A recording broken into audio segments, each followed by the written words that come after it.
this up, that up. Oh, my goodness, that's not good. All right. Hello, everybody, and welcome back to another episode of the Two Player Podcast with myself, Matt Likes Games, and Ham Solo. Ham, we got a lot to talk about this week, but before we get into that, obviously we got to do some intros here. So, Ham, let them know what you're up to. Let them know what you've been up to, what you've been playing. I can guess what you've been playing, but let them know. I was gonna say, like, really? Do you need to know, or is this just for the crowd? Because I'm just saying, you know what it is. There's only a few games I've really been playing, and one of them, just to kind of throw out there as a surprise, because I haven't really talked to you about it at all, Matt, is Metal Gear Solid, the OG, right here. This guy right here. I was expecting a number after that. What's that? I was expecting a number after that. No, just solid. Yeah, I've been enjoying that. Made some pretty good progress. I got at least 4 to 5 hours into that game. I've also played some of the finals with you and Mike. A very little bit. Would definitely like to get more into that. Just purchased the season pass, so I definitely want to play more of that. Let's see. Also NBA. We've been having our trials and tribulations over there. I'm gonna say just real quick, the difficulty makes no sense in that game. No, it doesn't. It doesn't make any sense because me and Matt have had some Hall of Fame games that feel like Superstar, and we've had some All-Star games that feel like Hall of Fame, and Superstar games that feel like Novice. Like it's just like it doesn't make any sense. And the weird thing is, it's like these weird random teams that just decide to go off. Like that one time, what's that dude's name? I almost said Trevor Ariza. Kyle Kuzma just lost his mind on me that one game, and like I swear he had like it felt like he dropped 50 on my head. Like I felt like Wemby versus the 76ers the other night. Like just utterly defeated. It didn't matter how much I put up. He made sure that I got like half of what he got. Yep. But anyways, the big game I've been playing, Palworlds, of course. Absolutely in love with that game. I might enjoy that game like just for what it is more than Ark, possibly. Wow. Holy hell. That means a lot coming from you. It's getting there. It's not quite there because it's like an Ark I can play with so many different people simultaneously and be working on the same thing, where this is like I haven't really explored the multiplayer part that much. Me and you played for like briefly a couple hours, but like we didn't interact in the game together at all. We were trying to figure out what the hell was going on. Like we didn't know what we were even doing when we were playing together. So yeah. What have you been playing though? I know whenever I get called on these questions, I go way. So go ahead, bud. Palworld. Completely surprised by that game. I'm very surprised, especially because I was expecting Pokemon with guns, and that's, to be fair, that's kind of what we got. But a day or so after release, I saw Ham on Twitter say it's a lot like Ark, and I was like, I don't know if I'm gonna like it. and then I tried it, and I'm like, wow, okay, this is pretty dope. It's pretty dope. Everyone keeps forgetting the second word I said after the word Ark. I said it's like Arc Light. Well, that light's very important because I really enjoy it. I'm very much enjoying Palworld. So I mean, It is really Palworld's important it because is. not having to find five different things to put together one thing. I mean, you eventually get that deep to the point where you have to find several different things to go to craft stuff, but especially in the beginning, it's just like wood, Mm-hmm. Yeah, stone, wood, stone. Yeah. stone, and wood. Mm-hmm. And that's really nice. And one of the things it's so confusing because thinking back on it, the reason I like this game so much is the base, but I like the whole base management thing, which is funny because I didn't Our like PS element, Arc. right? Yeah, because I didn't like Arc, but there's a lot of base building and base management in Arc. It's like a big part of the game. But for whatever reason in Arc, it didn't click. But with Power World, it's clicking. It's very much clicking, and I'm really enjoying Power World. Palworlds But took all the shortcuts that Arc wish it could do, but they were too busy mothering it. You know what I'm saying? Like, they were too busy laying the groundwork for a game like Palworlds to come in and kind of do what games do when stuff like that becomes normal, right? yeah. Like when when Gears of War had their whole cover system, what happened? Oh, that became a You thing. you know what I'm saying? So it's just like Arc is like Gears in this Yep. situation where they figured out the the fundamentals of doing it, and then somebody else said, "Hey, let's let's go like a step further and make this stuff super easy and enjoyable Yeah. instead of stressful." Because Arc is just pure stress.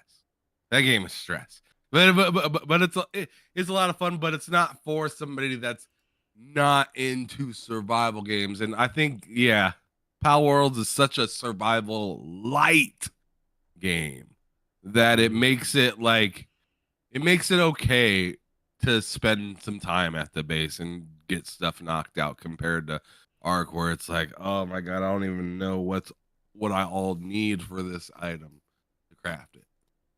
Yeah. Definitely. And that's like because I can really just focus on my base. In fact, that's probably what I'm going to do once this show's over. I'm probably going to get back on there and just focus on building my base because I'm splitting time because I bought it on Steam. I'm also playing it on Xbox, and right now there's no cross save between the two, so I'm splitting time in one world on one platform and then in another world on another platform, and I'm trying to sync them both up so I'm kind of in the same area doing the same thing on both of the things. But yeah, I'm loving that game. Finals, I've been playing finals almost every night. Love that game.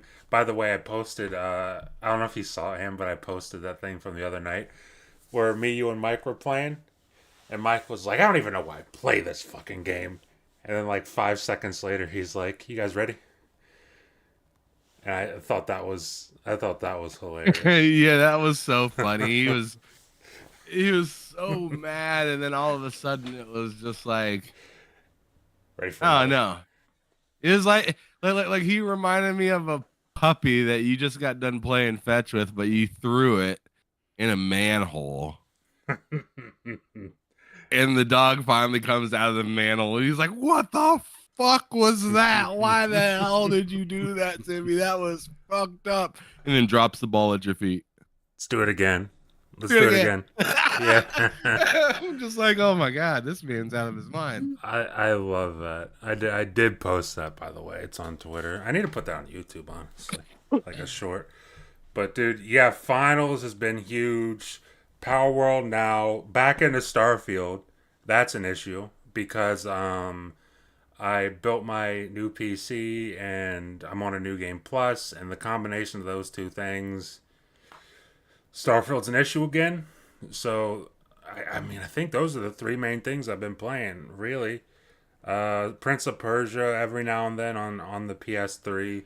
I've been doing Sands of Time, and then I think next one is Warrior Within. I'll be doing. But yeah, that's what I've been up to. That's really what I've been up to. We should probably get into talking about the topics for today. And really, like, the big topic is we got to talk about Power World. And, like, there's so many different elements to it where it's like we got to talk about the resounding success of Power World. Then we also got to talk about the stupid controversies surrounding Power World, and also just the stupid discourse surrounding Power World, because there's a whole lot coming from all sorts of different directions. So first off, start with some positivity. Let's start with, like, the resounding success of Power World, the unforeseen resounding success of Power World. I think yesterday while we were playing, it was announced they broke 7 million sales, and this is confirmed to be only on Steam. This is not counting Xbox or like Windows Store. Like, this is not counting any of that. So just 7 million sales on Steam. And it was Mike the other day who said that he saw somewhere that they had a budget of $7 million for the game. So Right. 7 million times 30. I mean, you've made a profit. You've made a very good profit. So first Right. up is that. I mean, how are we feeling about? Because I didn't expect this. I don't think anyone expected this. They said they didn't expect it. Just to see a game come out of nowhere like this and be like this number two highest concurrent player count on Steam. I mean, what do I think of that? Yeah. I mean, geez Louise. Where did this thing? I mean, it it's wild because I was excited, kind of, for this Yeah. game, right? I was kind of excited for it. Mm-hmm. I knew I wanted to play it, wanted to check it out. The whole, idea behind it that, people rah for was Pokemon with guns, Pokemon with guns. Yep. So cool to have Pokemon with guns.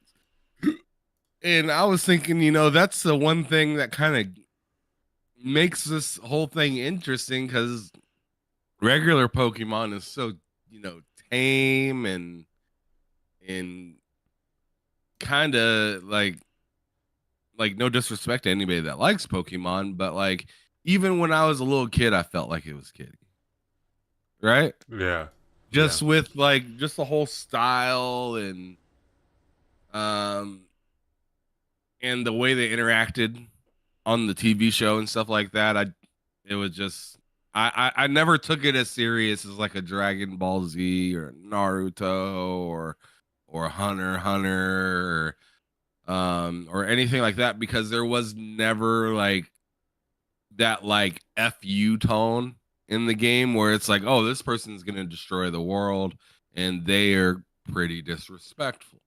Like it wasn't ever it never felt like that. I'm sure something like that happened on Pokemon because it's such a big and long show that's been around forever. But as for like Power Worlds, the way it hit the scene, it was just like there was no real lore behind Mm. this game, right? There wasn't any like episode of Master Chief and the understanding or some sign language thing like we got for Halo Infinite, right? There was no lead up to this game to give you a reason to want to get into the IP. There it just kind of just fell out of the sky like a care package and you opened it and you had no idea what the care package was, right? Just like Call of Duty, and then you're like, oh my god, Osprey. Like this is freaking insane. This game is nuts, and I'm absolutely loving it. So it's just the way it kind of came up, it surprised everybody. It really, Yeah. I mean, the idea of it like took it like to another level just from the start. Like I said, Pokemon with guns, but then you layer on top, the ability to be able to make your base, like you were saying already earlier, like the whole like autonomy of, you know, I set this thing up and then it takes care of itself.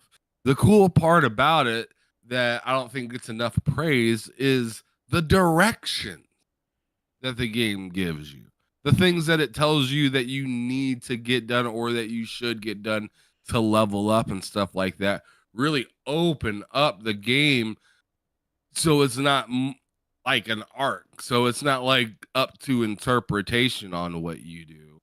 Arc, I played that game for like a whole ass year before I even knew anything about boss fights. Oh Like, yeah. like that's how little that game tells you. This game is like, do this, do that, get your base to level 7, go fight this boss. What it doesn't tell you is just because you at level 7 doesn't mean you can fight that boss. No. No, I got tossed the first time I went in there. Right. You get your base to level 7, you're like, man, I'm cooking over here. My house is booming, right? Mm-hmm. You feel like you're doing something, and then you go see that boss, that big ass, oversized Pikachu looking motherfucker right there, zaps your ass into Saturn. It don't feel good. It don't feel good. You're so stressed out. And like, I'm playing it now and I'm like much higher in level. I'm like, what level am I right now? I'm 24. I'm level 24 right now. Damn, all right. And if I go to that same boss, I barely have to move. Oh yeah.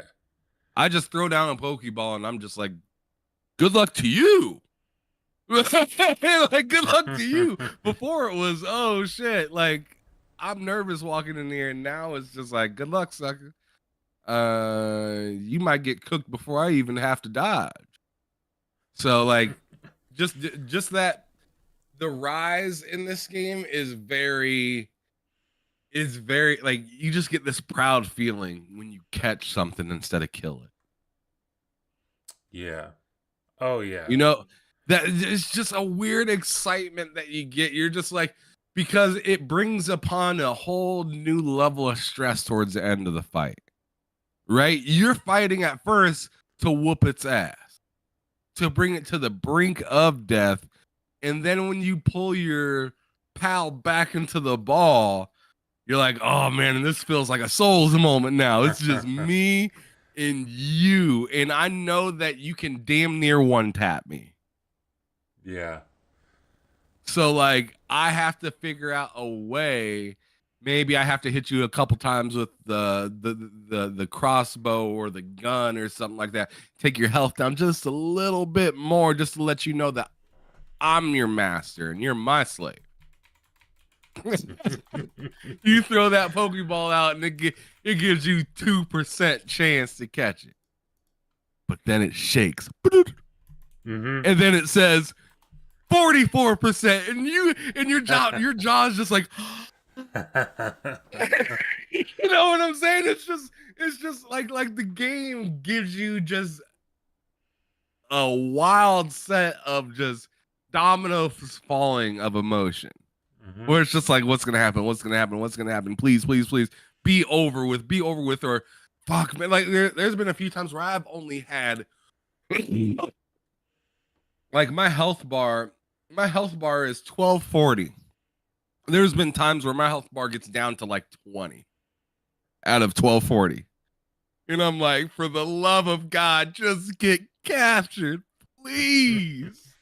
And it shakes and pops out and throws something immediately, and I gotta dodge like I'm in fucking Bloodborne or something like that. And then, ooh, throw another of them frisbees at his ass. Man, this game is stressful, but it's just so addictive. Yeah. And it's a mixture of easy as hell and hard as hell all at the same time. Yeah, see that's the thing, because I went from focusing entirely on my base to like, okay, I'm like a level 10 or 11, whatever it was. And I'm like, I might as well go knock out this boss real quick, right? And the game up to that point is, yeah, I got raided a few times, but it's easy. It's not a big deal.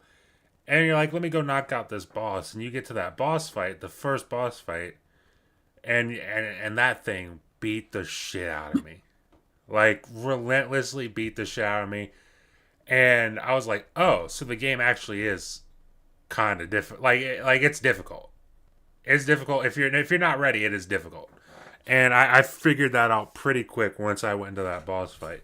But yeah, like Palworld seems like the natural, like for me at least, seems like the natural evolution. Because I loved Pokemon when I was a kid, and I loved Pokemon until I was about, oh god, maybe 12, 12 or 13. Uh, and then and then I just kind of fell off of it. Not like I didn't like it, I just fell off of it. And Right. I feel like if there was a natural evolution of Pokemon that was like this and I could play it, I probably would have continued liking Pokemon. I still probably would be a Pokemon fan today if there Right. was like a natural evolution like this. So like that's why this is so cool to me because it seems like such a like fucking every kid at one point loved Pokemon at some point. So the fact that a game like this hasn't existed for years and years at this point, and then suddenly it exists, it's like wow, I can't believe. It seems like such an obvious thing, but I can't believe this hasn't been done. And they did it, and dude, it's so successful. Like it's breaking records, and when you were talking about it, like the only record it hasn't broken is PUBG's, and it's like I don't understand. I gotta be honest, I don't understand how PUBG got 3.25 million concurrent players. I mean, I know it was Yeah, yeah, popular. yeah. You want to talk about a little nefarious. Yeah, so I'm starting like I'm looking at how dope this game is and how much fun I'm having with it. And there was no point of playing PUBG where I felt anything no, like this game. So I'm looking at PUBG like, really yeah, how? yeah, How I did don't you know. get over double these numbers than Pal Worlds right here? And I don't know. It's just it is what it is. I'm being a hater. I'm just being a And well, same here. Honestly, I look at that and I'm just like, dude, I don't know because I know which game I'd rather play. And like you can compare PUBG's Prime to Power World right now. Power World it's also not as broken as PUBG was in its prime because PUBG is not in its prime anymore. And when it was in its prime, that game, whether you played it on PC or Xbox, and especially if you played it on Xbox, that game was broken. That game was a hater. mess.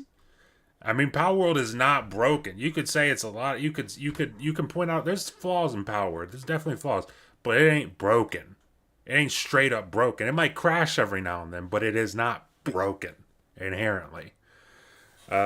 So like, yeah, I mean, dude, hats off to Power World. Also, there's like there's a few other things I want to tackle with Power World because there's controversy seemingly every day with this game. I mean, we talked about it in party chats. Developer from Naughty Dog uh, saying the game you mentioned nefarious. He says that the game was made nefariously, and he feels that way because of his developer intuition, which is just a wild phrase or just a wild sentence to say. But Yeah. it's I So got that was a this chest. dude. He's got like a thread of this. He's really in his feels about Power World. He says my gut feeling is telling me Power World was made nefariously. I just have no proof. It's just developer intuition. And then somebody replies, "It does feel like that, doesn't it?" And he says, "Making a game is just so difficult. They're cheating somehow. I just can't pinpoint it." It's I would love to know. I would love to know how Power World is cheating because the big thing is everybody's saying, "Oh well, it's using AI," but nobody's been able to prove that it's using AI. So it's all just people making assumptions at this point, just based off the fact that but Pokemon exists. It's like, yeah. And Pokemon hasn't done this yet. So I don't know what to say to that. But like for me, a game developer, especially a game developer working at a studio as important or big or whatever word you would like to put on it as Yeah, Naughty Dog. prestigious. Yeah, prestigious as Naughty Dog to be like, here's this brand new small indie game that is wildly successful, and instead of being like, wow, that's awesome, I'm really happy for you guys, you get online, you're like, I don't believe you guys. I feel like you're doing something, you're cheating somehow. It's like, how are they cheating? That's literally his quote. They're cheating somehow. What does that mean? What does it mean they're cheating somehow? Because I don't know what that means. I mean, this is hating. This is top tier hating. But it also will lead us into what we're going to talk about next. But before we get into that, Ham, how do you feel when you get on Twitter and you see, especially a game like this that you're playing actively and you love it actively, when you see like a developer from a known studio, a reputable studio, just like, this is bullshit. Like, you're cheating. I don't believe it. This is nefarious. And then they say, I don't have proof. It's just developer intuition. Uh, I feel like when I see something as wild as this, I'm just like, this dude got a lot of you.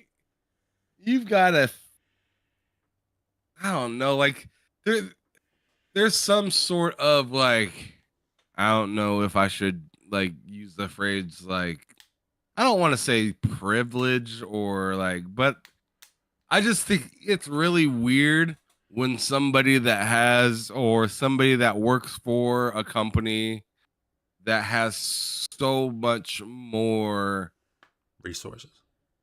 yeah, resources. So yeah, that, I mean, that goes with like money and just Well, knowledge. people, knowledge, history. You got all this like stuff that companies hope to become in the future. You know, you got these awards. You won Game of the Year before, Mm-hmm. right?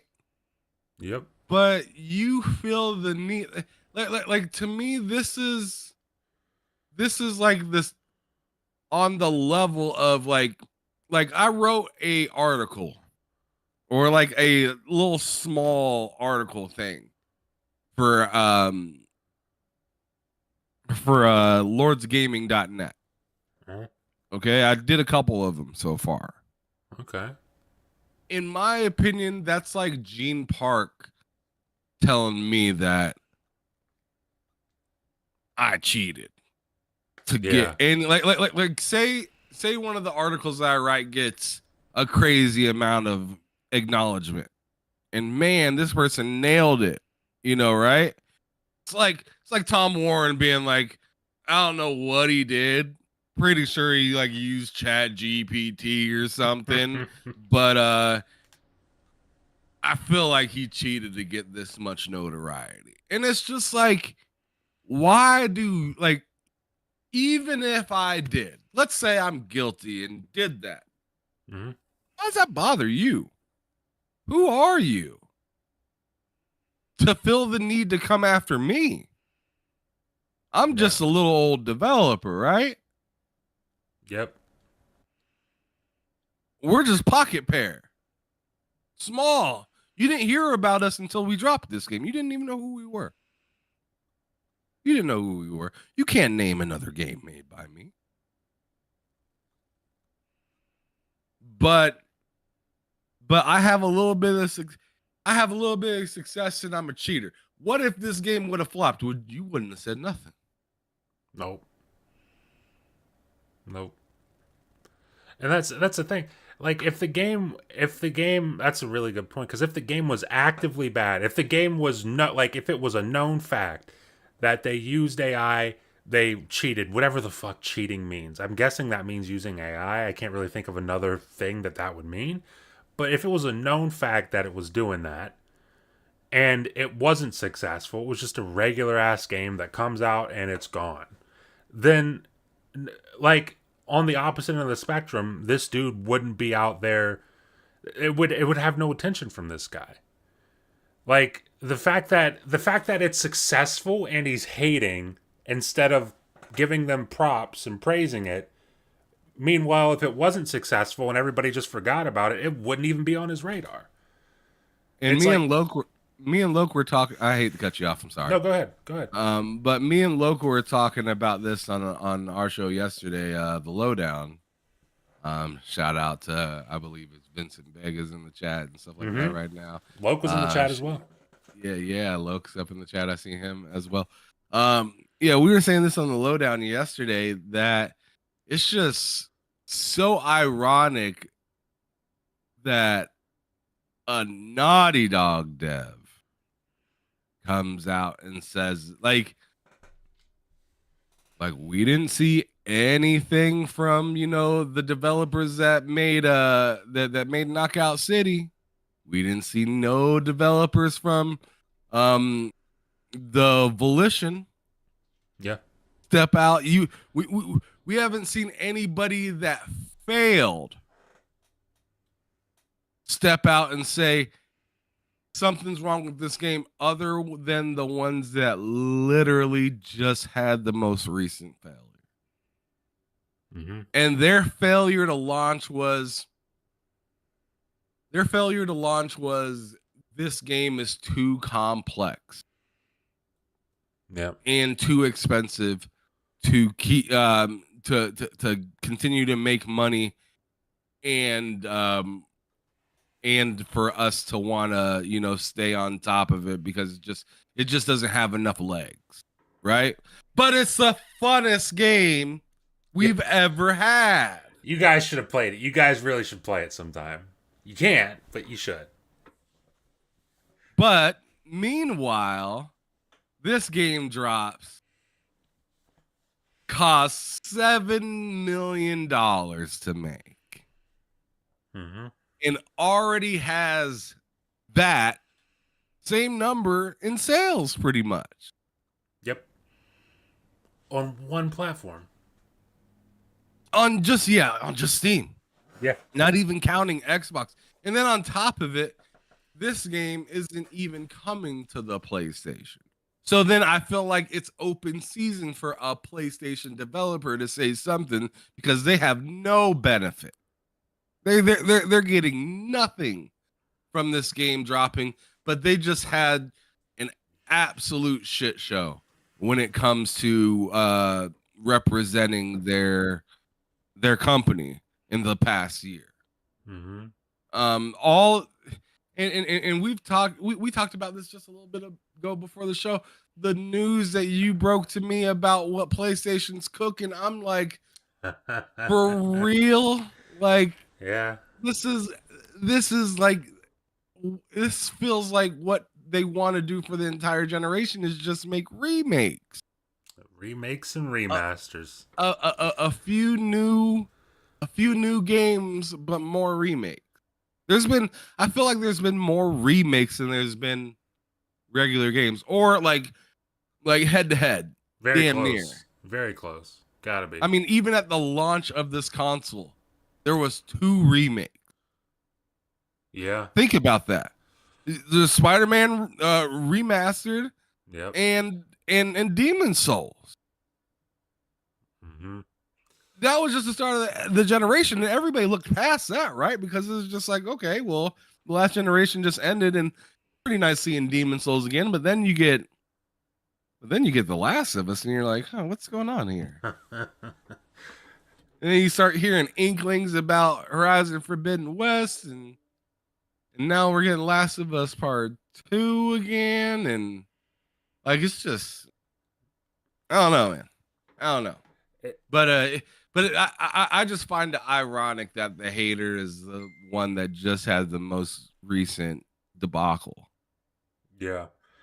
It's funny because he says in his tweet that making a game is just so difficult. Like a big emphasis on the fact that it's so difficult. And here's the thing. Making a game, especially the kind of games that Naughty Dog makes, which is like a lot of the industry strives for that kind of game, production quality wise and stuff like that. Like that, yeah, 100%. sure, yeah, that is very difficult. It's also very fucking expensive, and it's like, but at the same time, some like you look at a game, not even just Power World, you look at a game like Vampire Survivors, and not to say it wasn't difficult to make, because I mean they're taking a big gamble making it because they're investing money in something they don't know is going to take off. But that's just three dudes making a game, and it's as successful as it is. And it's like not every the point being not every game needs to be as difficult as the games that you're working on. So while you're sitting there saying, "Yeah, making a game is just so difficult. I can't believe they got to be cheating somehow. I just don't know how." It's like maybe maybe they're just some folks who are having fun making a game. Maybe maybe like maybe it's not on the level of something that you're doing. Maybe it's not as difficult as what you're doing. Maybe it's not as expensive as what you're doing. The point is that they're doing it, it's successful, and they seem to be enjoying it. So why aren't you why the problem is that I have with it is why aren't you happy for them? And if you aren't happy for them, why don't you just shut up? Right?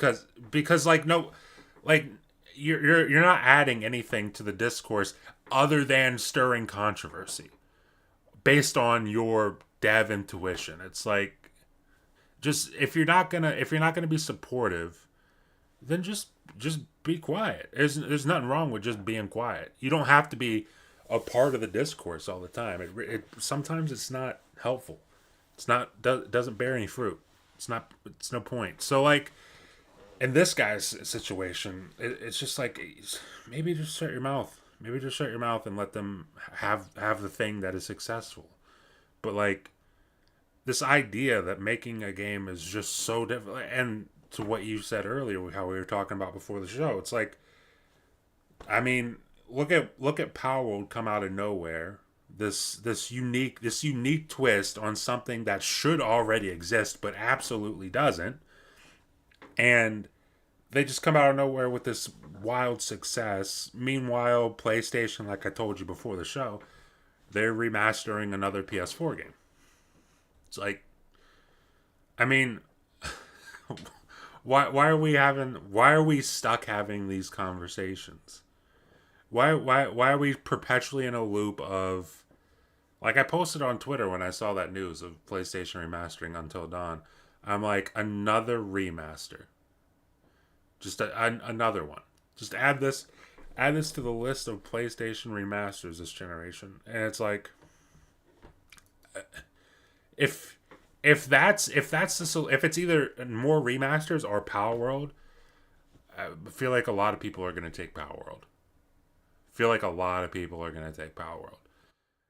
And that's kind of leads us into talking a little bit about Sony here, where it's like, I mean, we talked about it in the party the other night. Nikita Percy says, "Yo, until Redon, baby." Yeah, I mean, like it leads us into talking about what we were talking about the other night in the party chat about PlayStation, where it's like, I obviously what they're doing isn't sustainable. And when I say that, I mean like the fact that, oh, we spent God knows how much they spent on Last of Us multiplayer. I mean, who could even imagine? But like, I can't. if it's just probably hundreds of millions of dollars for a game that we'll never see. But trust us, guys, it was fucking awesome. It was really awesome. You guys would have loved it. But like, if you're gonna be spending that much money, you have to have stuff in between it. Stuff, like Power World. Stuff in between it that doesn't cost hundreds and hundreds of millions of dollars. You can Well, and we were talking about it yesterday as well, Matt, and it's just like it's to me it's wild that this game like we said cost $7 million to make. Meanwhile, a game like Spider-Man 2 costed almost 100 times more. yeah. And it has and is probably going to be less successful. And then keep in mind Sony isn't getting the whole piece of the pie with that, even. Yep. So to me, that's a lot. It's A too lot to think much. about. It's too much, and like we were saying, it's fine for Spider-Man 2 to exist. It's fine for it to cost as much money as you want it to cost. The problem is not every game can do that. And Mike, and Twan were talking about this on the Game Drain when we were talking about Power World, the whole topic of AI. Are they using AI? And then we just started talking about AI, where it's like the the idea, like for me personally, thinking of AI in games is like, to me it's a little bit sketchy, but at the same time, we're we're doing this thing like if Sony has their way, that's kind of the future. Even if Microsoft has their way to some extent, because Microsoft, while they are making these bigger experiences, they're also allowing teams to go out of their way and create Grounded. They also have Sea of Thieves, but like PlayStation isn't really doing that, and they just cut their live service games, or like a good portion of them, from development, and they're closing studios down and everything. But like AI might be the only way forward if we're going to be if games cost $400 million to make, because you got to cut costs somewhere, and unfortunately that's probably one of the places you got to cut costs. Is you got to cut down on employees. You got to start using AI and stuff, because God, you're gonna have thousands of employees working on a multi-$100 million game. Uh, Maybe the answer to that is just make some smaller games. Like make more Oh, smaller it's a games. 100% the answer to it. Like I don't know, like it's just like it's no different than live like your basic living, right? If you get a lot of money, you may get a Corvette, right? Hmm. But you're still probably going to have that economical car that just makes sense. Yeah. That it's just like, okay, well, me and the wife are going on a trip and we want to maximize how much we're able to spend on this trip because we're not like insanely rich. We're comfortable, but we're not like so good that we don't have to look at our budget, right? Yeah. I mean, we might take the Kia instead of the Viper. You know what I'm saying? Like, I mean, that's going to save us some money right off the rip. Yep. What I'm not going to do is if I'm doing fairly well in cash, but I ain't got, crazy money, I'm probably not going to get a Viper and a Corvette. Yeah. Yeah. Don't double up. Double up, double down. Don't be doing that, because it's not helpful. It's spending money that you don't need to spend. Because here's the thing: weeks ago, this was like right after Spider-Man 2 came out, a month ago or so at this point, months ago at this point. When Spider-Man 2 came out, we also learned that Spider-Man 1 cost, what was it, like 90 million to make. Spider-Man 2's like triple that. Why is it triple that? Why couldn't you make Spider-Man 2 for $90 million? Granted, that's still a lot of fucking money, but it's a lot less money than $315 million. It's like, what is in Spider-Man 2 that makes it worth, or makes it cost more? Because I mean, I'm sure there's obviously like an explanation for it, and I'm sure a lot of it's marketing and shit, because it is a huge IP and they got to market it, because that's probably part of the deal. But like, the, obviously there's a reason it costs that much, but what the fuck is it, and is it beneficial to the player? Because if you're just spending $315 million to not add anything for the player, then you need to start prioritizing. You need to start picking and choosing when you're going to spend that money, because I mean, as cool as Spider-Man 2 was, and it was really awesome, like, dude, I know I'm going to be playing Power World a lot longer than I played Spider-Man 2. I know that. Yes. I know that for a fact. Like I already have because I've been playing Palworld for what 2 days, 2.5 days. That's about how long I played Spider-Man 2. So like, if there's got to be a point where you can be like, okay, maybe we make a game that costs 50 million, maybe 50 million, and we make a few of those games, and then we make a big $300 million thing. But that can't be every game, and that's not just for PlayStation. I know we're kind of talking about PlayStation here, but that's like for the industry as a whole, and that's why, again, to give Microsoft their props, yeah, they're working on Indiana Jones. Yeah, they're working on a Blade game. Yeah, they're working on the next Halo game. At some point, we'll get a new installment in Halo. But at the same time, grounded. At the same time, you look at something like Hellblade, where it's like that's, I mean, relatively speaking, a smaller game, but more focused, much more tight experience. Like that's kind of the evolution of the industry, or seemingly the evolution of the industry going forward, unless we just want it to continuously be like these huge bloated games that we don't really need. Nikita Percy, oh, Lady Foxfire, appreciate you for stopping by. Nikita Percy says, "Do you all think Palworld is game of the generation or too early to call?" Ooh, geez, god damn. Uh, I I think for a lot of people it will be. Yeah. I think for a lot of people it will be. And I think it has the potential to be that for even more people. Because keep in mind, it's in game preview right now. It's in game preview, so there's a lot of stuff to come for that game. I don't know, like for me, game of the generation right now, and we're about halfway through, would be either like I know we joke about Starfield, but it would either be Starfield or Elden Ring. But then again, Elden Ring's kind of weird because I haven't played it since I beat it, really, and I guess I'll check it out when the DLC comes again. But I mean, I haven't played it like I played Starfield. Power World's one of those games I feel like is going to have a lot of people playing it for a very long time, even past this generation.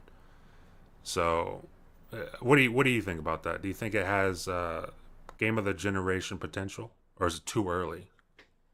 Um, I don't think it's too early to say. I'd say this and Vampire Survivors both are like game of the generation titles. And I'd say more so than any other game. I feel like maybe Elden Ring Mm-hmm. might be there. Okay. It's there much more than Baldur's Gate to me. Yeah. See, I don't even put. And Yeah. see, here's why. It's a stark reminder of gameplay and how Yeah. important gameplay is versus anything else produced in games. Mm-hmm. Vampire Survivors, there's literally no other there's no buttons in that game. It's just the stick. Yeah. Like people forget that, right? Yeah. Think of how much time has been put in on that game and you're just using the stick. It's crazy to think about. Yeah. Right? And then you got to think of like production costs and how far people go out of their way to make a game. We see it with Starfield. 8 years, 10 years in the making, right? We see Mm-hmm. it with Naughty Dog and the debacle that they had with factions. We see it with Insomniac. Over $600 million Yeah. for a game. For a single cell game. Yep. And then we see all of these other companies putting in these big budgets to follow a game like Fortnite that's a fraction of what they usually cost to make. Apex Legends, Call of Duty Warzone.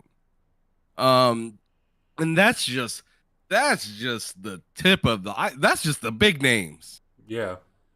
That's just the big names. I'm not even talking about anything like much smaller than that.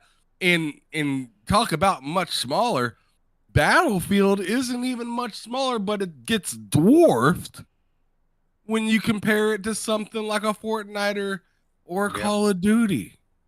Yep. It absolutely gets dwarfed. Fuck your opinion. It doesn't matter if you think Battlefield's better. It Yeah. doesn't. It gets demolished. It gets demolished in a couple months of than what Battlefield can do the whole year Oh yeah. in It's sales wise, money wise. 100%. And talking about the big shit and not even getting to the little shit. I mean, like, dude, I think of a game like I remember there was a game, two games that me and my buddy Josh played heavy this generation.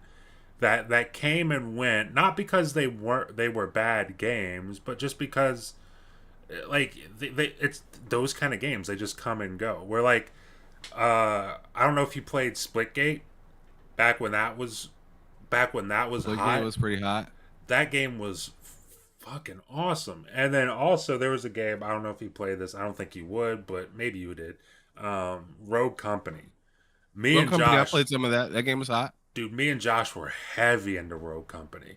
And it's not Especially it's when you're kicking off in that game, you get I don't know yeah. what it is, but you're like teamed up with all these dummies Yeah. They and you try. just wreck house. Yep. Dude, that game was hot for a minute, and it's people still play it for sure, but it's just like for every the point being for every Apex Legends, for every Fortnite, for every Call of Duty Warzone, there's like a thousand other games that are just like those games that you might not have heard of that kind of just come and go. They just come and go, and that's kind of the industry, and that's like it's why it's an unattainable goal. Like like PlayStation looks at Fortnite or Apex Legends or Warzone like, man, we need that. I mean, they're not different from anybody else. Everybody's looking at that like we need that, but can you do that? Because there's only three of them. There's only Right. three of them. I mean, dude, thousands and millions have tried, but there's only three, so it's not easy.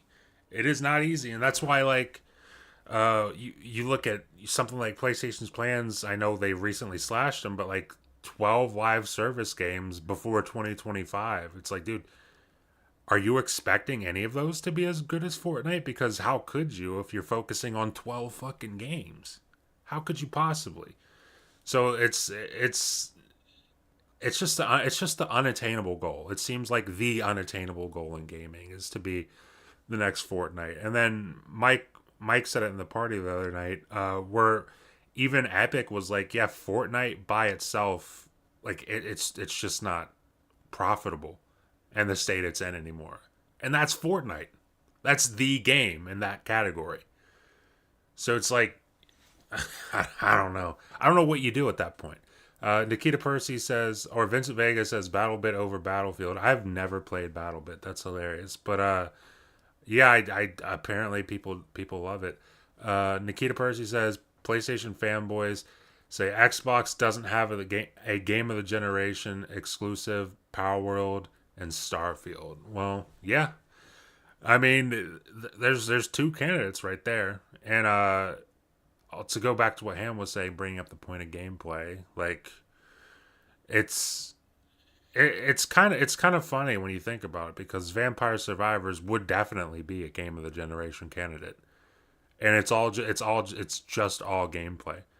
I'm sure there's some story in Vampire Survivors, I'm sure, but I don't know what the hell it is, and I don't care about it. Just like there's some story, people say the story in Elden Ring's really good. I couldn't tell you shit from the story in Elden Ring. I couldn't tell you a damn thing about that story. Alls I know is that game was fun as hell. That game was so damn fun. And so that's like the kind of thing that would be, game of the generation stuff. Like Starfield, I could definitely tell you more about the story of Starfield than I can Elden Ring. And the story's like the certain missions really do stick out story wise and setting wise and everything. But for me, Starfield, the thing that keeps me coming back to it is the gameplay. I like landing on a planet and just wrecking house, going to every base that I can go to and just wrecking house. That's my thing in Starfield. That and base building. But like, yeah, man. I mean, there's not many game of the generation candidates right now, but the ones that are would be those kind of games. But yeah, I mean, let's see. Oh man. But yeah, I think. I mean, do you have anything to say really about? Uh, Here we go from Wario. According to Deal Labs, I don't know how you say this next one. Bill Coon. I'm not entirely sure how you say that. Until Dawn is getting a new release on PS5 PC. Announcement expected within 15 days. And this is apparently coming at some sort of state of play. So I guess it's news that maybe we'll be getting a state of play Well, sometime that's soon. good news. Yes. I also remember But if seeing. this is their biggest announcement for it, that stinks. Yeah, well, this would be terrible. But I do remember seeing, to PlayStation's credit, or whoever's credit, I suppose, that Death Stranding 2 would also be at this state of play. Some news on that, which Yo, if Death Stranding 2 comes out this year, that's big big. dub for PlayStation. That's very big. Big dub. That would be very big. Uh, but yeah, dude, He I should be coming out with that at some point because it's going to come out before the game on Xbox that he's making. you would assume so, yeah. I would And definitely if assume. it seems like they're on full ass production on the game that's for Xbox, so it seemed I don't know. Maybe I'm tripping, but I don't know. I feel like Death Stranding is on its way. Soon. Yeah, Vincent Vega says I still haven't finished Death Stranding Director's Cut. Here's the thing. I started Death Stranding in Game Pass. I fucking loved it. And I got ham nose. I got right up to the end and I didn't finish it. It left Game Pass. So now I have it on Steam. I have it on PlayStation also. I'm gonna figure out where I'm gonna play it. But yeah, I gotta beat it. I gotta start it over and I gotta beat it. Cause that game really was amazing, and I want to try the director's cut specifically because I know they added stuff to it, and I really Yeah, want to see that. I really want to see that. But dude, yeah, if we can get some Death Stranding news, maybe you're talking about it coming this year, maybe a release date, some release window, something like that would be very very nice to see, and that would definitely be a W for PlayStation. And huge W. after the year they just had, that's very much needed, and that would make this year, like, just having Death Stranding 2 for this year would be a big deal. Obviously, you want a little bit more, but that would be a big deal in and of itself for PlayStation. So for sure, and hopefully we do get the state of play. Hopefully it's not just rumors. Hopefully we actually do see this. Yeah, But I beat it on PC. I'm a little over halfway, I want to say, on PlayStation, but I beat it uh, on Game Pass on PC. yeah, that's I one. I fell in love with that game there on PC because I Yeah. played it on PlayStation first. Actually, owned it on PlayStation first before I even played it on Game Pass, and I just the only reason I played that game on Game Pass is because I wanted to see what my PC could do. I Hmm. knew it was a beautiful game, and if that game's beautiful, and I mean, my 3080 at that point was only like a year or two old, and I was like, man, this right here will go great with my 3080, and it did, and Yeah. I loved it, and it looked marvelous, and after I got over the fidelity of it, I noticed that hey, this game is cooking. Like this is a good Hmm. game. Dude, I it's thought it was a it's walking I thought it was a walking simulator boring as hell game yeah. first time, and luckily you know, I needed to see some graphics. Once I seen Once I seen some graphics, I got an appreciation for the game. It's crazy how that didn't work that way for Palworld at all. Oh yeah. You appreciate Power pretty instantaneously. Pretty instantaneously, you get appreciation for Power. But dude, I was the same way. Like whenever I remember when like being hyped for Death Stranding, and then like the last few trailers, I'm like, I lost all my hype. And then I remember I said this so many times, but there was a interview with Kojima, and Kojima was like, I gotta be honest, I don't even know what the game's about. And I'm like, what the fuck are you trying to sell me? What is this? And Right. and then I saw people playing it, and I'm like, this looks boring as hell. Why would I buy this? And then like you, I got it for sale on PlayStation. I played maybe 20, 30 minutes, which is not enough time for that game to kick in at all. No. And and then I was like, I don't like this. And tried it in Game Pass. I was like stuck with it for hours. I was getting Xbox achievements too, which was nice to see, to like actually be getting stuff towards my profile on Xbox. And I just kind of stuck with it. And then eventually I'm like, dude, this game is amazing. And there was like one sequence, the whole I remember the moment I like that game really clicked with me was like when you went back. I think yeah, it was back in time, and you were on like in like this war. You're like in this war in the trenches, and I was like, that's when that game clicked with me because there was like I went from thinking that game was a walking sim to that introduced a lot of combat into the game, and I was like, dude, this is fucking awesome. This is really sick. But yeah, Death Stranding 2 would be a big announcement for PlayStation. So fingers crossed for that. But I mean, I'm trying to see if I'm missing anything here. Oh, I guess get back to Palworld for a minute. How about the fake insiders with Palworld? I mean, Oh man, that not. Alex Smith dude is getting roasted, especially by Vinny. Vinny has had enough. Oh Vinny yeah, has Vinny's been had on him. enough. Vinny has been on this Alex Smith dude, but this guy Which tweets. sounds like a fake name. I mean, I know It that there's does. real Alex.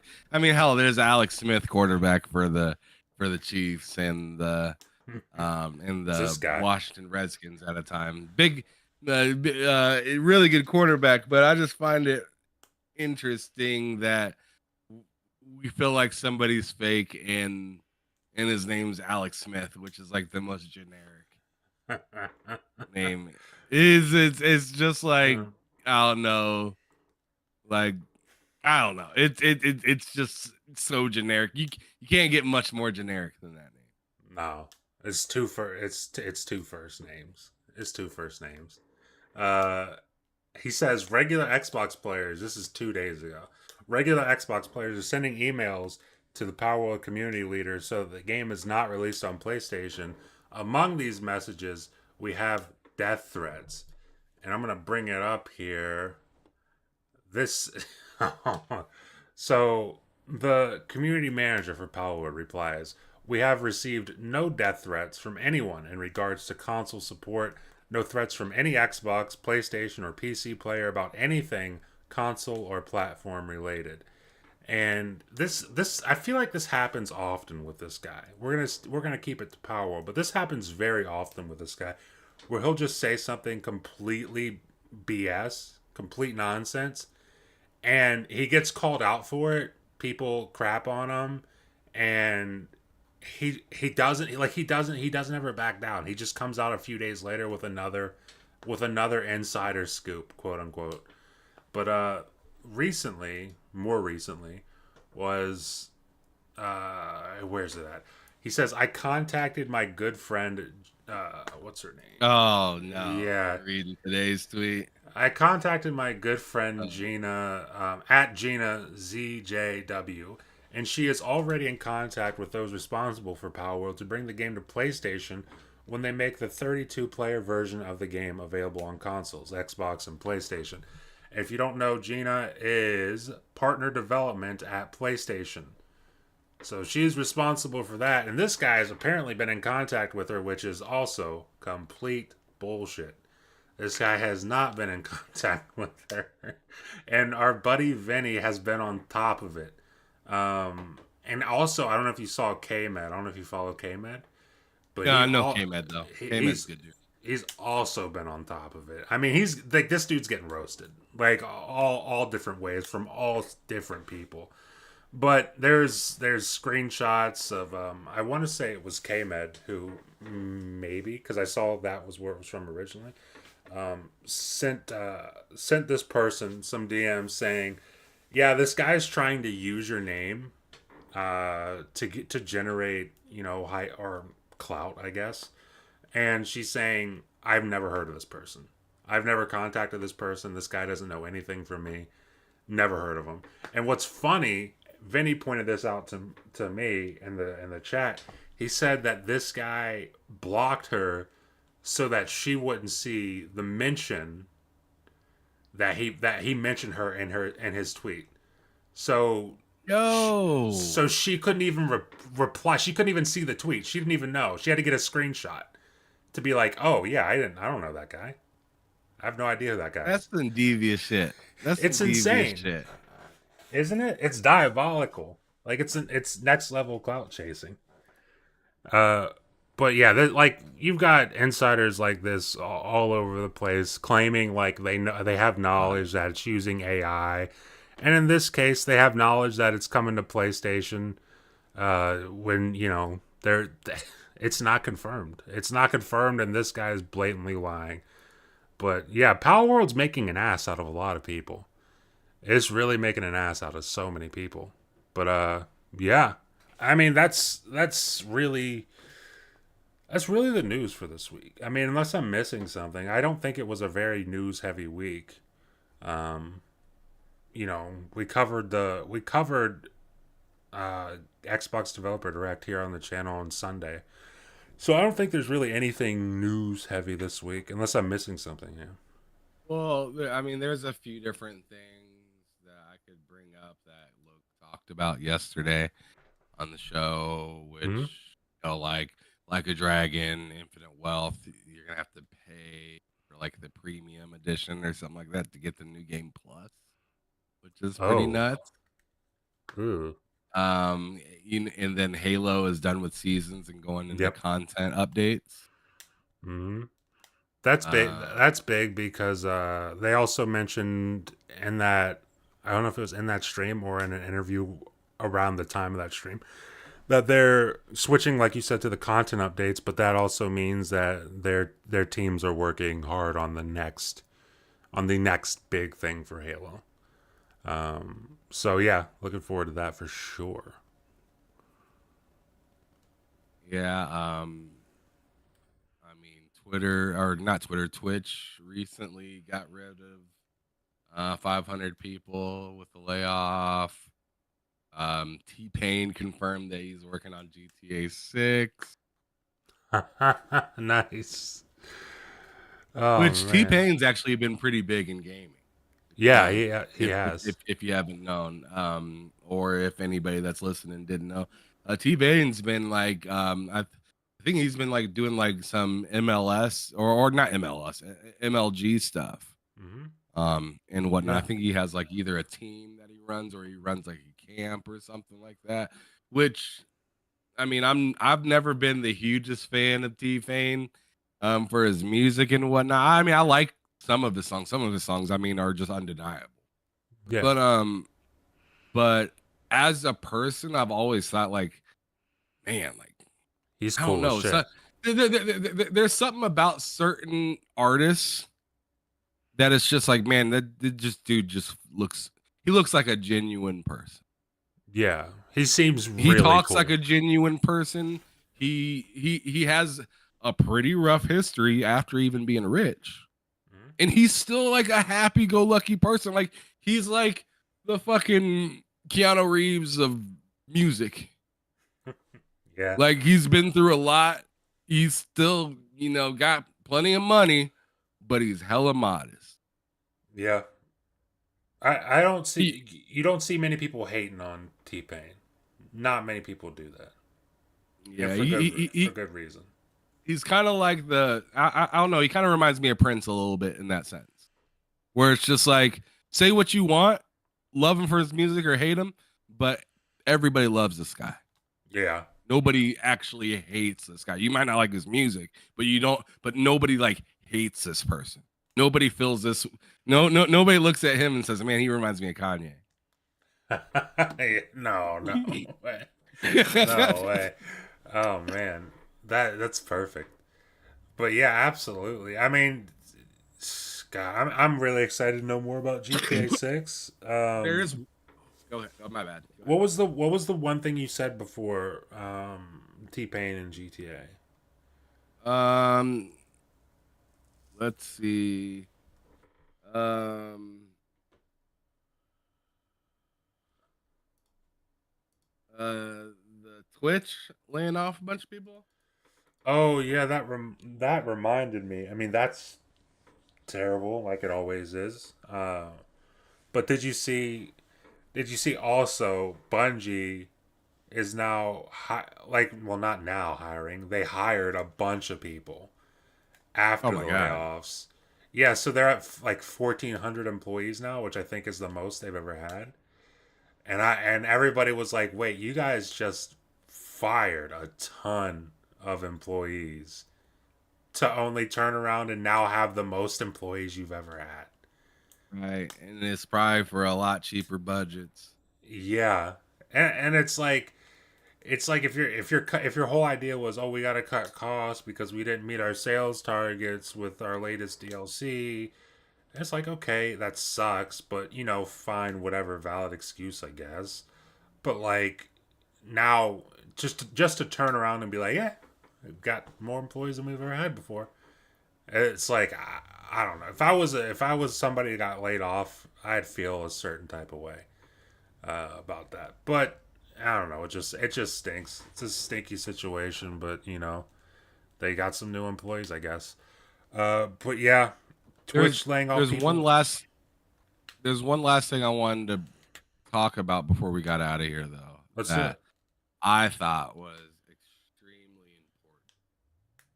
That I didn't mention yesterday when we were talking about the news that we'd bring to today's show, but I'm gonna actually read this article. It's really short, but Go it's for it. very important.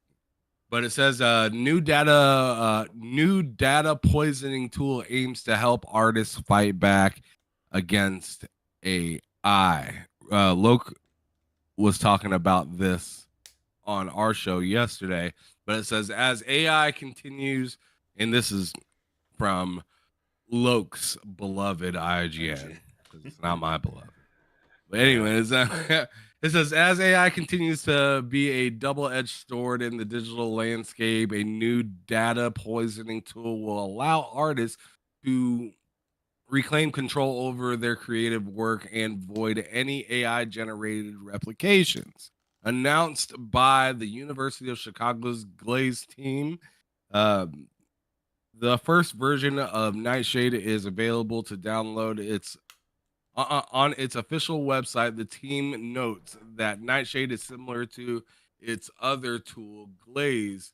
Instead of being a defense tool, however, uh, Night, Nightshade takes more of an offensive approach that allows artists to distort future representations inside generative AI image models. Nightshade is supposed to poison AI models if the original art and images you created were repurposed without your consent.